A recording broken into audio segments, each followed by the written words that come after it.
Hey friends, today we're going to be making my homemade ricotta stuffed shells. They are so easy to make, perfect for the freezer, and then you can just grab them whenever you need them, put them into a casserole dish, top it with cheese and sauce, and you have the perfect side dish. Let's get started. We're going to bring a large pot of water to a boil and add in 12 ounces of jumbo shells. I'm going to be tripling my cheese mixture and doubling my shells. So I'm going with 2 boxes of jumbo shells, and you're going to cook those according to the package directions.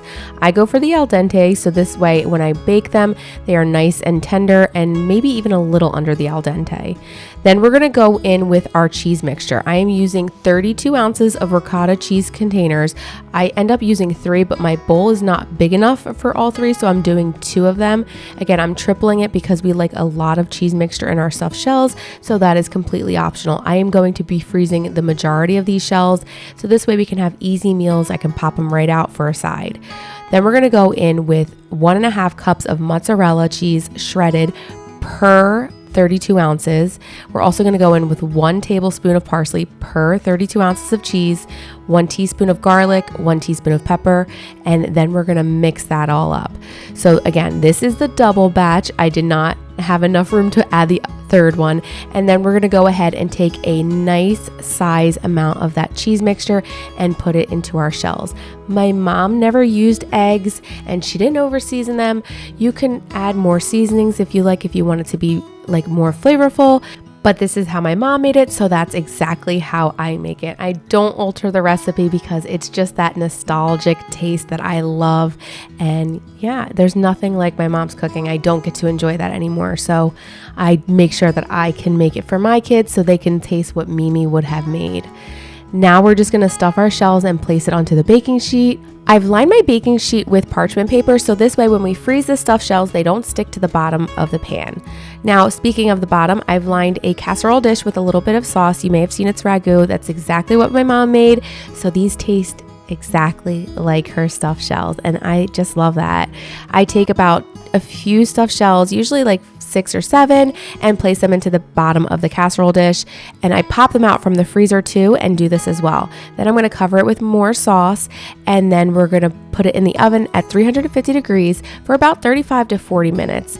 I like to add a little bit of cheese to the top around the 30-minute mark. Now, if they were frozen, you want to add about 15 to 20 minutes to that time. You cover it with foil and let it bake. Now I'm adding that other 32 ounces of cheese. Remember, I'm making a large batch so I can freeze these, and I'm overstuffing a few of them because my husband and I really love the stuffing. But I will say I had to leave some with very minimal stuffing because my son is new to dairy and he graduated OIT, but this cheese is very high in protein, meaning he can only have a minimal amount. So he can have like 2 or 3 small stuffed shells. Now we're going to add the cheese after we remove the tin foil, let that bake for another 10 minutes so it gets nice ooey gooey, and then serve it up. This tastes just like my mom made it, and I absolutely love that. Please, ragu, do not change your recipe because this is my ultimate comfort food. Now I'm going to show you a control and what we did. Here you can see I just froze the stuffed shells, put them on the baking sheet. They're all stuck together. They will come apart, don't worry. But when we do things like this, it creates more work for our future self. As you can see, it's one solid mass. I can't take them and just put them right into the bag. I'm having to break them apart. It's doable, but you really want to take the extra time and lay them separately. So this way, when you go and take them out, you don't have to try and pry them apart. It can be a bit of a hassle. So that little bit of extra work in the beginning makes up for the work that you'll have to do later. So I hope that is a good example of why I put it on the baking sheet and why I use the parchment paper. This is because I don't want you guys to put it into a bag, freeze it, and say, oh my gosh, it is one solid mass. This is a great way to freeze vegetables, fruit. I even do it with my meatballs. This way everything stays apart and it is easy to take out when you're ready for it. So whenever we want a side of stuffed shells, all I have to do is grab a few out of the freezer and bake them right up. So now that they've been in the freezer for about a month, we're going to show you how easy it is to cook them from frozen. I'm using my same casserole dish, lining the bottom with some sauce, and taking the stuffed shells right from the freezer and placing them in that lined sauce casserole dish. You want to rearrange them so that this way they are all flat on the bottom, and then cover them in sauce again. Then we're going to take a piece of tin foil and cover it. I have my oven preheated to 350 degrees, and instead of the 35 to 45 minutes, we're going to bake this for 15 minutes extra at about an hour.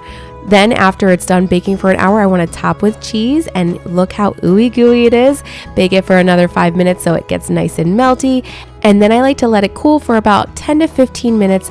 This way it's not piping hot when I serve it. These stuffed shells do retain a lot of heat, so be super careful when enjoying them.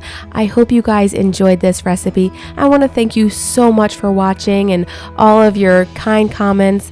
I appreciate every single one of them, and I appreciate you. Take care, and God bless you, friends.